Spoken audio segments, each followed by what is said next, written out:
Ah, so, tatalakayin natin ngayon, mga mahal na kapatid, itong nagkontrahan na pahayag ni Senador Rodante Marcoleta. Payagan na umaamin kahit sa Senate hearing na siya kaanib sa Iglesia ni Cristo. Pinasinungalingan niya yung pahayag niya na i-give up yung Kalayaan Island Group. Walang pagkakaiba ito sa estilo ng mga ministro sa INC. Pero yung hamon niya na makipagdebate, tinanggap ni retired Associate Justice Carpio. Ang tanong, kakasa kaya si Marcoleta? Ang dami po ngayong mga gumagawa ng kung ano-anong salita.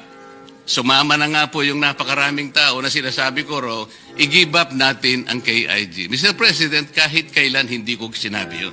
Ano ba talaga ipagpapatayan natin dito? We will offer our lives, including the lives of our children, and to die for it, for something that is not even within our EEC. Ang gawin natin po para madali, i-give up natin yung KIG. Then, mako-coordinate na natin lahat. But until and unless nandun yung KIG, wala nga po nasa labas po ng ating exclusive economic zone. Paano? Oh, yan.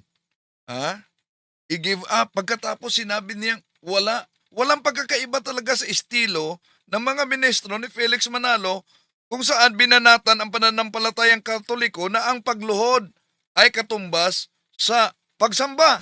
At sa Biblia po, yung pagluhod, katumbas dun, pagsamba eh. Pero, ang problema, dahil lumuluhod sila sa harap ni Manalo, may palusot na naman. Una, wala naman tayong binabanggit na kapag ka lumuhod, automatic, ang katumbas doon ay pagsamba. Wala tayo. So, kuha talaga ni Senador Rodante Marcoleta yung pahayag ng kanyang mga ministro, yung estilo ng kanyang mga ministro sa INC, di ba? Pinasinungalingan niya na klarong-klaro. Pero, ang problema dito, yung hamon niya sa pakipagdebate ay tinanggap. Tanong, kakasaba si Senador Marcoleta? Ang dami po ngayong mga gumagawa ng kung ano-anong salita. Sumama na nga po yung napakaraming tao na sinasabi ko ro, i-give up natin ang KIG. Mr. President, kahit kailan hindi ko sinabi yun. Ano ba talaga ipagpapatayan natin dito? We will offer our lives, including the lives of our children, and to die for it, for something that is not even within our EEC. Ang gawin natin po para madali, i-give up natin yung KIG. Then, mako-coordinate na natin lahat. But until and unless nandun yung KIG, wala nga po nasa labas po ng ating exclusive economic zone. Paano po malalagay sa entire West Philippine Sea? This is a debate between two Filipinos. One is saying that there is no such thing as a West Philippine Sea. I disagree with that. There is a West Philippine Sea under Philippine law. So it's as simple as that. Is there a West Philippine Sea under Philippine law or not? Pero itong si Carpio Abay, todo pagsisinungaling. Talagang ginagamit niya yung mga malilisyoso niyang kaisipan. Ginagamit niya na advantage yung mga nakikinig sa kanya para siraan itong si Senator Marcoleta sa mamamayang Pilipino. Yan. Si Tinig ng Karunungan. Tudong pagsisinungaling daw umano si Carpio. Kaya magsagawa tayo ng reaksyon. Alam niyo naman, si Tinig ng Karunungan, kaanib din ng Iglesia ni Cristo. Kaya si Rodante Marcoleta, Senador Rodante Marcoleta, kaanib din sa Iglesia ni Cristo. Nag-ala abogado siya dito. At ating tatalakayin ito, samahan niyo ko.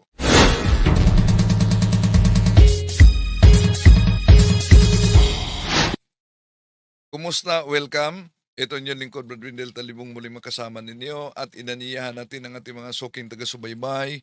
Huwag kalimutang pindutin ang like sa ating live at huwag din kalimutang mag-subscribe kung bago ka lang at huwag kalimutang pindutin ang bell button, mag-comment at i-share ninyo mga kapatid.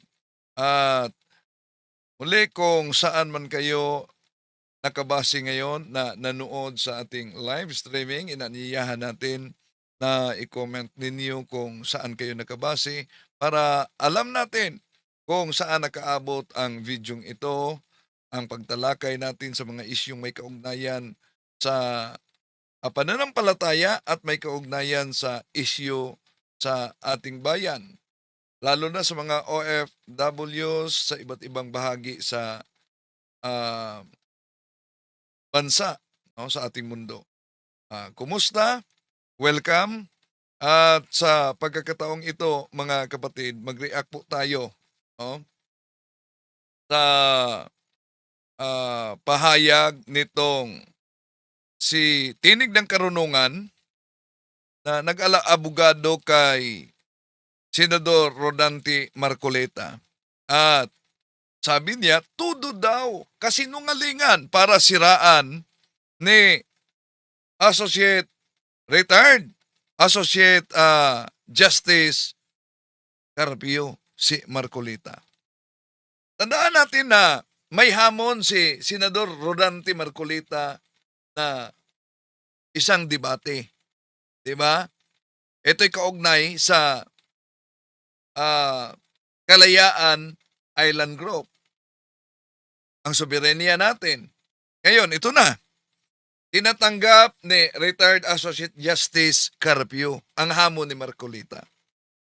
Ang tanong dito, kakasakaya o aatras tulad sa pahayag na i-give up daw yung Kalayaan Island Group. Ngunit kinalaunan mga kapatid, hindi daw niya sinasabi yon. Kaya nag-react si Dr. Contreras, ngayon ko lang nakita, itong kanyang pahayag, pansinin niyo. Pinapalabas ni Senator Marcoleta na hindi tayo marunong makinig at hindi tayo marunong umintindi ang mga napapanood natin at narinig natin na sinasabi niya. Malinaw naman na sinabi niya yun kahit anong balibaliktad mo. Actually, ang binigay niyang ginamit niyang word, i-give up para walang problema, parang madali, i-give up natin ang KIG. Ano pa ba ang kailang interpret doon? Ano pang hermeneutics ang gagawin mo doon? I-deconstruct pa ba natin yon? Gagamitin pa ba natin yung sophisticated na textual analysis? Hindi na, sapagkat malinaw na ang kanyang sinasabi, paano ba natin maididepensa ang isang grupo ng mga isla na sa labas ng exclusive economic zone. So sana naman tigilan na ng Senator Marcoleta ang pag-gaslight sa atin. Hindi naman po tayo tanga at hindi tayo bobo para hindi maintindihan yung sinasabing in plain English and Tagalog. Yan. Ang problema ngayon, inasinungalingan yan ni Senador Rodante Marcoleta. Paano mabura yung video mismo na nagkukontrahan yung pahayag niya? Sinabi niya, wala daw umano siyang pahayag na i-give up. Kaya nga, kung idugtong natin ang video, klarong-klaro ang pahayag niya. Ang dami po ngayong mga gumagawa ng kung ano-anong salita. Sumama na nga po yung napakaraming tao na sinasabi ko ro, i-give up natin ang KIG. Mr. President, kahit kailan hindi ko sinabi yun. Ano ba talaga ipagpapatayan natin dito? We will offer our lives, including the lives of our children, and to die for it, for something that is not even within our EEC. Ang gawin natin po para madali, i-give up natin yung KIG. Yan. Malinaw yan, di ba?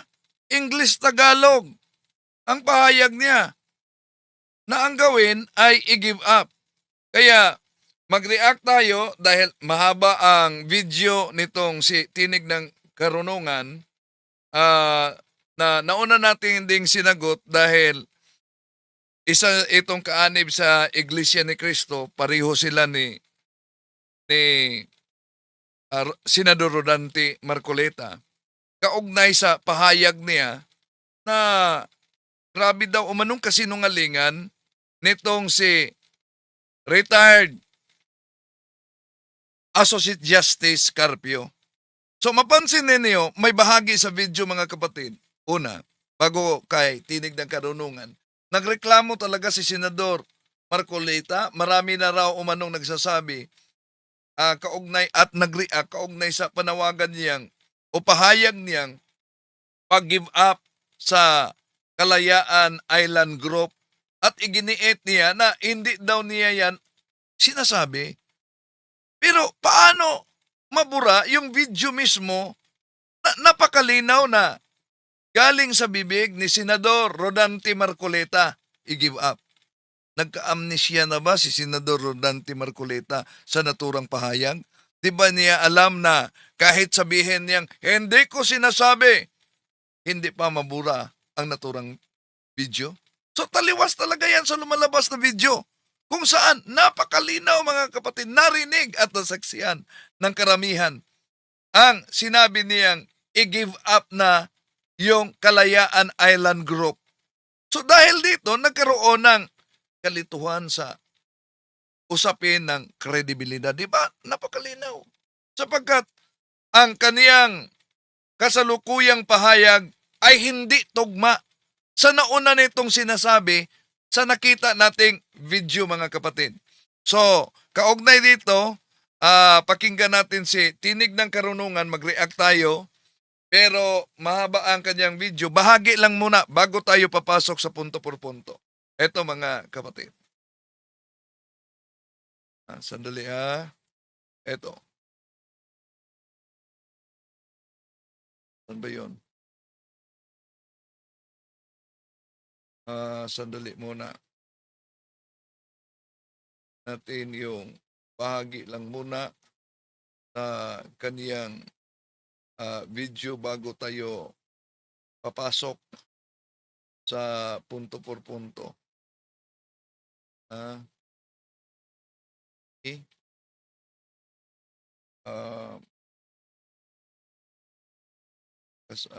Ngayon ko pala na upload ang kanyang video. Inalagan po ni Senator Marcoleta ang lantarang pagsisinungaling at panlilinlang ni former Associate Justice Antonio Carpio sa sambayan ng Pilipino.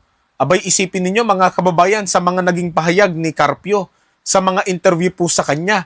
Abay, ipinauunawa niya sa mga tagapakinig niya na si Marcoleta daw po ay maka-China. Na ito daw pong senador na ito ay ipinaglalaban ang para sa interes ng China at balik muna natin. Dito tayo, si Tinig ng Karunungan. May mga bahagi na nagsagutan kami kaugnay sa pananampalataya pero yung mga bahagi na yan ay tinanggal na niya. So pero kaugnay sa usaping issue, ito dahil kuhang-kuha talaga ni Senador Rodante Marcoleta yung estilo ng kanyang mga ministro. Imagine, yung binanatan ang pananampalatayang Katoliko, pagluhod, katumbas sa pagsamba. Balikan natin ministro. At sa Biblia po, yung pagluhod, katumbas nun, pagsamba eh. Yan. Sa Biblia, pagluhod, katumbas sa pagsamba. Pagkatapos, dahil tinatalakay na bakit kayo mga ministro sa ordinasyon, lumuluhod kayo sa harap ni KRD, sa harap ni Eduardo. Iba na naman. Una, wala naman tayong binabanggit na kapag ka lumuhod, automatic, ang katumbas doon ay pagsamba. Wala. Yan, wala binanggit. Pero nagkukontrahan sila sa unang ministro na nagpahayag diyan. Kaya walang pagkakaiba sa pagkukontrahan sa pahayag ni Senador Rodante Marcoleta na kaanib sa iglesia ni Felix Manalo.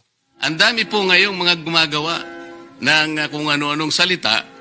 Sumama na nga po yung napakaraming tao na sinasabi ko ro, i-give up natin ang KIG. Mr. President, kahit kailan hindi ko sinabi yun. Ano ba talaga ipagpapatayan natin dito? We will offer our lives, including the lives of our children, and to die for it, for something that is not even within our EEC. Ang gawin natin po para madali, i-give up natin yung KIG. Oh, so napakalinaw 'yon. Ang gawin natin, i-give up ang KIG, Kalayaan Island Group. Pagkatapos, sa sunod na pahayag, hindi daw niya sinasabi. Okay, dito tayo sa reaksyon ni Tinig ng Karunungan na isang kaanib din ng INC tulad ni Senador Rodante Marcolita. Inalagan po ni Senator Marcoleta ang lantarang pagsisinungaling at panlilin Oh, so pinalagan daw ni Senador Marcoleta yung lantarang pagsisinungaling ni Carpio. lang ni Sino ba ang nagsisinungaling ngayon? Kung napansin ninyo, nasa video mismo, sinabi mismo ni Senador Rodante Marcoleta na i-give up ang KIG. Pagkatapos, sinabi niya kahit kailan, hindi daw niya sinabi yon. Diba? Okay, tuloy natin. former Associate Justice Antonio Carpio sa sambayan ng Pilipino. Abay, isipin ninyo mga kababayan sa mga naging pahayag ni Carpio sa mga interview po sa kanya. Abay, ipinauunawa niya sa mga tagapakinig niya na si Marcoleta daw po ay maka-China. O, ayan. Isa-isahin natin ito mga kapatid. Una, yung pahayag niya na tudo kasinungalingan umano si retired Associate Justice Carpio. At para lang siraan si Senador Marcoleta. Sa palagay ninyo, batay sa video na nakita ninyo, yung nagkukontrahan, nagsusuwagan na pahayag, hindi ba yun mismo ang sarili ni Senador Rodante Marcoleta ang siya mismo ang sumera dahil sa pagkukontrahan, alin ba ang totoo? Yung unang video na hindi niya kahit kailan sinabi na i-give up ang Kalayaan Island Group o yung pangalawang video na sinasabing i-give up na lang natin. Nakalimutan na ba yan ni Senador Marcoleta na may pahayag siya? Sino kaya nag-advise niya na hindi niya sinabi kahit kailan na alam naman ng karamihan, hindi yun mabura. Kaya nga makita natin sa social media, yung dalawang nagkukontrahang pahayag, yun, kumakalat na sa social media mga kapatid. Ngayon, sinabi ni Tinig ng Karunungan na para ng siraan si Senador Marcoleta. Yun ay isang akusasyon mga kapatid na walang malinaw na ebidensya. Dahil hindi tinutukoy paano sinisiraan ni retired Associate Justice Carpio si Marcoleta. Ano mismo ang sinasabi ni retired Associate Justice Carpio na kasinungalingan laban kay Marcoleta? So, aling bahagi ng pahayag ni Carpio na mali? Diba? At ano namang impormasyon bilang patunay na mali talaga si Carpio? At sa anong paraan sinisiraan ni retired Associate Justice Carpio si Marcoleta? Tatalakayin natin ito mga kapatid. Kung hindi ito tinutukoy, lalo na ni Tinig ng Karunungan na isang kaanib sa INC mga kapatid, kung hindi niya matumbok yung pahayag na yan, ang akusasyon ay magiging opinion lamang at hindi yan argumento. So ang mahalaga talaga, mabanggit yung specific na quote. Ipakita kung bakit mali at ilatag yung ebidensya o dokumento at ipaliwanag talaga kung paano, mga kapatid, paano maituring na paninira kung wala ito ang pahayag na tudo kasinungalingan si Carpio ay isang loaded accusation lamang mga kapatid. Dapat ipakita talaga ang batayan. So kung sinasabing nagsisinungaling si Carpio sa pagtawag kay Senador Rodante Marcoleta na maka-China, kailangang sagutin yung ilang mga mahalagang tanong mga mahal na kapatid. Ano yung mga mahalagang tanong? Bakit niya inimungkahi na i-give up ang Kalayaan Island Group? Diba? Kahit pa pinasinungalingan yan ni Senador Marcolita, di na mabura yung pahayag na i-give up na lang natin.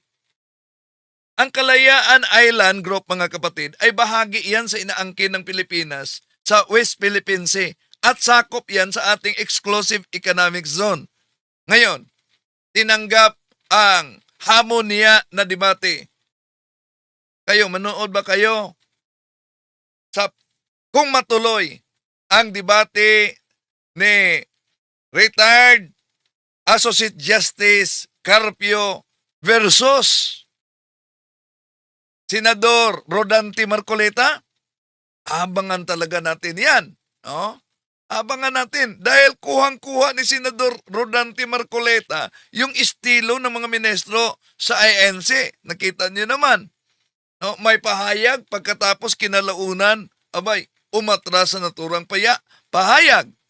So, kaya yung sinabing i-give up, ibig sabihin, isuko. Ang pagsuko o pagbitaw dito, mga kapatid, hindi ito maliit na usapin. Di ba? Ito ay may direktang epekto sa teritoryo, may direktang epekto sa soberanya at sa pambansang seguridad. Di ba? So, yung nauna niyang pahayag na i-give up, sinong nag-advise? Kung ang isang opisyal, lalo na senador, nagsusulong ng pag-give up ng teritoryo na inaangkin sa Pilipinas o pagpapahayag ng posisyon na pabor sa claim ng China, hindi natural na lamang na kini-question kung ang ganitong panindigan tulad ni Senador Rodante Marcolita ay umaayon ba ito sa interes ng ating bansa o umaayon ba ito sa interes ng China? Ang China, grabe ang simbahang Katoliko dyan, persecuted ang simbahang Katoliko. Di ba? May nagtatagong mga Katoliko dahil meron silang sariling Catholic ang gobyerno. Okay, balikan natin yung sinabi ni Senador Rodante Marcolita na i-give up. Hindi yan paninira ang pahayag ng karamihan o ni Carpio kung may reaksyon sa pahayag na i-give up pagkatapos i-withdraw ni Marcolita ang naturang pahayag, di ba? Ito ay pagsusuri ng posisyon at polisiya base mismo sa mismong pahayag ni Senador Rodante Marcolita. Hindi rin maaaring hiwalay, mga kapatid, ito sa konteksto ng 2016 arbitral ruling na nakabatay sa karapatan ng Pilipinas sa West Philippine Sea. Isang ruling yan na paulit-ulit binabanggit ni retired Associate Justice Antonio Carpio. Kilalang tagapagtanggol sa arbitral victory ng ating bansa kaugnay dyan. So, kung hindi maka-China ang panindigan nitong si Senador Rodante Marcolita, bakit ang solusyon niya ay pagsuko ng inaangking teritoryo ng Pilipinas? Ang mas tamang tanong dito, mga kapatid, ay alin ba ang makapilipino? Alin ba ang makapilipinas? Ang ipaglaban ang karapatan sa teritoryo o yung voluntaryong pagbitaw dito sa pahayag na i-give up na lang? Di ba? Okay, tuloy natin ang reaksyon sa tinig ng karunungan. Na ito daw pong senador na ito ay ipinaglalaban ang para sa interes ng China at hindi ang para sa kapakanan ng Pilipinas. Abay, mantakin ninyo, mga kababayan, saan ka nakakita ng isang senador na kung talagang maka-China siya, bakit niya ipinauunawa sa ating mga Pilipino kung papaano natin ipaglalaban in a legal way? Oh, so ipinaunawa daw sa Pilipino kung paano ipaglalaban in a legal way. Tanong, yun bang pahayag na i-give up? Ipinaglaban ba niya in a legal way? Napakalinaw. Batay sa pahayag ni Tinig ng Karunungan, mga kapatid, na si Senador Rodante Marcoleta daw ipinaunawa lang ng tama sa legal na paraan ang tungkol sa Kalayaan Island Group. Pero kung talagang ipinaunawa lang niya ang legal na paraan, bakit may pahayag siya na nagsasabing i-give up na lamang ang ito? Legal ba yan na paraan na i-give up na lang? So, dito nagkaroon talaga, mga kapatid, ng kalituhan sa pahayag at daming nag-react dito sa pahayag ng Senador Rodante Marcoleta. Kung ang punto ay legal analysis lamang, dapat malinaw na hindi isolong yung pagtalikod sa teritoryo sa ating bansa. Kaugnay diyan, di ba? Napakalinaw. Hindi nagbibigay ng impresyon na isuko o i-give up ang karapatan ng Pilipinas, di ba? So, hindi nag-iiwan ng mensahe na maaaring magamit laban sa pambansang interes. Pagkatapos lumabas ang reaksyon sa publiko sa sinabi naman niyang i-give up raw, yon ang pahayag niya. Kahit kailan, hindi daw niya yan sinabi. Jose, nagkukontrahan na tuloy ang kanyang pahayag.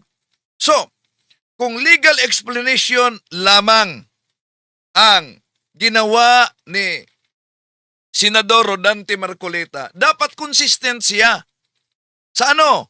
Sa Constitution Arbitral Ruling noong 2016. Dapat ipinagtanggol yung soberanya ng Pilipinas. Kung ipinaunawa ng tama, mga kapatid, bakit nagkaroon ng impresyon ng pag-give up sa naturang Kalayaan Island Group, di ba? At kung hindi naman pala ito sinasabi, dahil malinaw naman sinabi ng kahit kailan hindi ko ito sinasabi. Bakit? Merong video, nakalimutan ba niya? Merong videong lumitaw at napakita natin na sinabi niya na i-give up na lang. Tuloy natin. Ang ating karapatan, lalo na sa usaping exclusive economic zone kung saan nagkakaroon nga ng suliranin ang Pilipinas at ang China. Kasi mga kababayan, ang ipinipilit dito ni Carpio, meron na raw ruling noong 2016. May mga batas na daw po na nagsasabi na atin yan. Walang karapatan ng China dyan. Hindi dapat sila manghimasok dyan kasi parte ng Pilipinas yan. So, may batas. Ayon kay Tinig ng Karunungan. Ang problema dito kung may batas, bakit malinaw sa video, i-give up na lang? Diba? At bakit sa pangalawang video, sinabi ni Marcoleta kahit kailan hindi niya daw sinabing i-give up? Ano yan? Nakalimutan na ba yung naunang pahayag na yan? Tuloy natin. Ng exclusive economic zone yan. Ang kay Marcoleta lang naman, wala naman tayong tutol dun eh. Wala namang pagtatalo na talagang tayo ay na-awardan na noong 2016 ng Arbitral Tribunal na meron tayong maritime rights sa isang bahagi ng ating exclusive economic zone na kung saan nagkakaroon nga rin ng pag-claim yung China. Ang kaso nga lang, meron pong mga nakitang butas, disadvantages, si Senator Rodante Marcoleta na yun po yung ipinauunawa niya sa atin at yun din ang gusto niyang pagsikapan ng Ayan.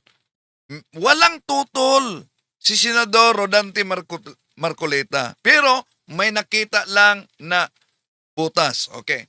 Mag-react tayo dito, mga kapatid. Pero dito lamang na bahagi, bukas itutuloy natin ang reaksyon kaugnay dito.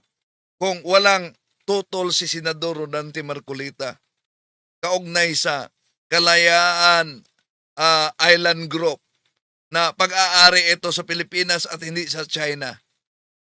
Bakit nagkaroon ng pahayag na sinabi niya mismo, nakita ninyo, narinig ninyo, na i-give up na lang ito. Ang Kalayaan Island Group, mga kapatid, bahagi ito sa teritoryo ng Pilipinas sa ilalim ng Presidential Decree 1596 at sakop ito sa ating exclusive economic zone. So sa bisa ng UNCLOS, mga kapatid, pinagtibay ito sa desisyon mismo ng arbitral tribunal noong 2016 laban sa China.